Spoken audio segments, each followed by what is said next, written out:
quand un effet est réussi, en général, on ne voit pas où il est. J'aimerais bien faire de la magie, ce serait super, mais je ne sais pas faire apparaître un lapin comme ça. Il faut beaucoup de gens pour faire un lapin.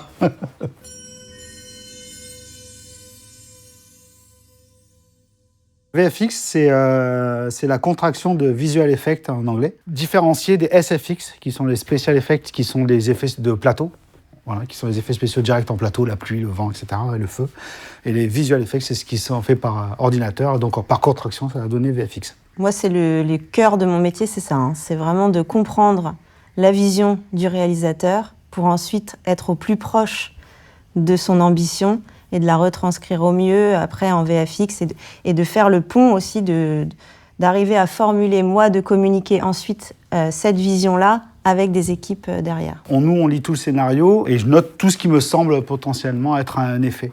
Si je vois il pleut des cordes, je vais quand même le noter et poser la question parce que ça peut paraître une expression, mais si c'est, je sais pas, Michel Gondry, il se peut que dans le film, il pleuve des cordes, et des vraies cordes. Donc en fait, je suis obligé de le noter. En gros, on fait un scénario qui est une lecture un peu exhaustive, quitte à se le faire jeter, mais aussi, au moins, on est sûr qu'on n'a rien oublié, quoi. Tout ça, ça va faire appel à plein de discussions. En fin de compte, c'est avec ce qu'on appelle les discussions de préparation au tournage, où tous les chefs de poste du film sont en général réunis autour d'une table, parce que souvent, un effet visuel, il n'implique pas uniquement le superviseur VFX, mais il implique aussi le chef opérateur, la décoration, et on va discuter de quelle est la part de décoration, par exemple, et où commencent les effets visuels. Et ensuite, à partir de là, quand on va un peu délimiter quels sont les contours des effets visuels, on va chercher la meilleure option technique et artistique et économique aussi pour réaliser ces effets visuels. Donc il y a plusieurs choses. Déjà, il y a un énorme travail du chef déco, qui est quand même un peu responsable de la direction artistique de tout le film, qui fait un énorme boulot. À chaque fois, moi, je suis chanceux, j'ai eu une documentation assez énorme. Le réalisateur qui, en général, donne une liste de films, il la donne pas, mais en tout cas, il parle de références de films qui lui plaisent, donc tout ça, on va chercher. Plus après, notre curiosité personnelle, où déjà, moi, ça m'arrive aussi beaucoup de faire une sorte d'état de l'art de ce qui a déjà été fait dans les effets spéciaux, autour de ce sujet-là. Donc ça me permet aussi de voir, par exemple, quand j'avais fait De rouillé d'os, où j'avais dû couper les jambes de Marion Cotillard, j'avais répertorié tous les films où il y avait des amputations. Parce que c'est un travail que j'avais jamais fait. Et donc, pour le coup, je voulais savoir un petit peu, de me renseigner. Et donc, j'avais fait tout un état de l'art de tous les films, donc, en partant de Forrest Gump jusqu'à des derniers films où, d'un seul coup, c'était une caméra à épaule et c'était une fille qui s'était fait manger le bras par un requin. Enfin, bref. Et à partir de là, en fait, je détermine, moi, la méthodologie qui va me permettre de faire le film. Donc, en disant, mais ça me plaît, d'aller piocher dans tout ce qui a déjà été fait et de faire ma propre sauce, quoi. Quand je vois ce qui a été fait sur Forrest Gump, par exemple, je me dis, c'est super, mais on ne peut plus aujourd'hui proposer cette solution-là parce qu'entre-temps, la technologie a avancé. Donc, c'est une référence parce que c'est un film qui a marqué et que ce qu'ils ont fabriqué, c'est génial. Donc, il y a des idées qui sont hyper bien parce que ce n'est pas forcément la technologie. C'est-à-dire que, par exemple, ils ont troué des matelas, ils ont fabriqué des décors, etc. Et ça, j'en ai discuté avec cette déco en disant, mais tiens, si par exemple, quand elle est dans son lit, qu'elle se réveille, peut-être tu peux trouver le matelas. Moi, j'efface les jambes dessous. Enfin, voilà. Donc, en fait, on cherche plein de trucs. Il n'y a jamais une seule méthode pour faire un trucage. Il y en a plein.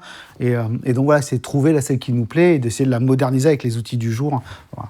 Dans le cas de La Montagne, effectivement, les VFX viennent amplifier quelque part le corps de Pierre, qui est une main lumineuse.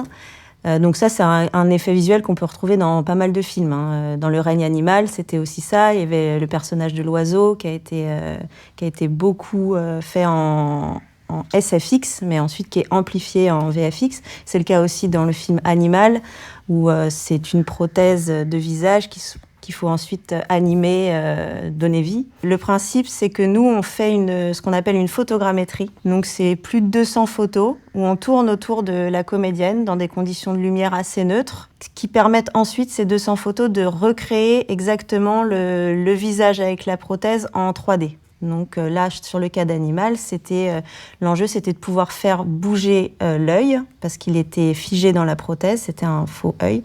Donc nous, il fallait qu'on retrouve l'organicité d'un œil avec ses mouvements gauche-droite, haut, bas, la paupière qui se ferme, etc. Et puis, il y avait aussi les cornes qui devaient pousser dans la séquence.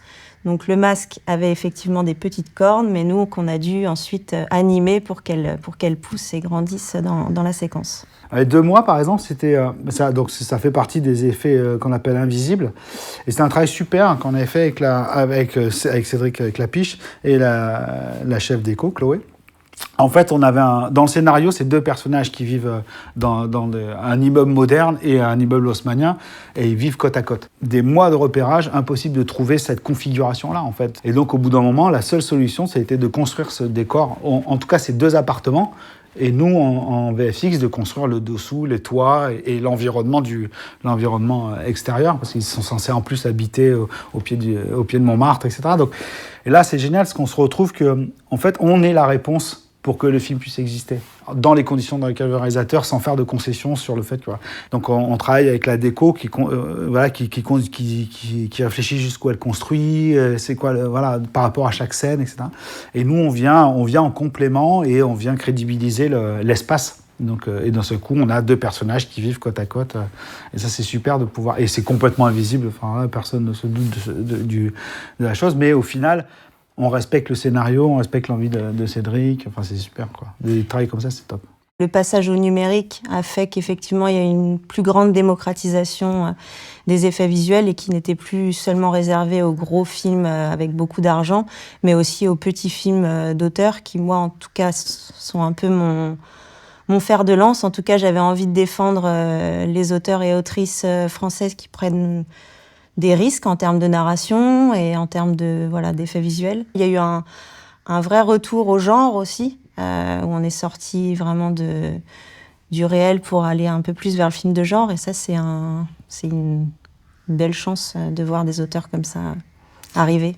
Et il y a aussi toute une génération de réalisateurs et réalisatrices qui est née, ou en tout cas qui a grandi avec des films à effet, qui a absolument plus peur de ça, et qui l'intègre dans sa narration. Et à partir du moment où c'est intégré dans la narration, c'est fluide et ça s'intègre naturellement dans le film, quoi. C'est une phrase Hitchcock qui disait « Qu'importe la réalité tant que l'illusion est efficace ».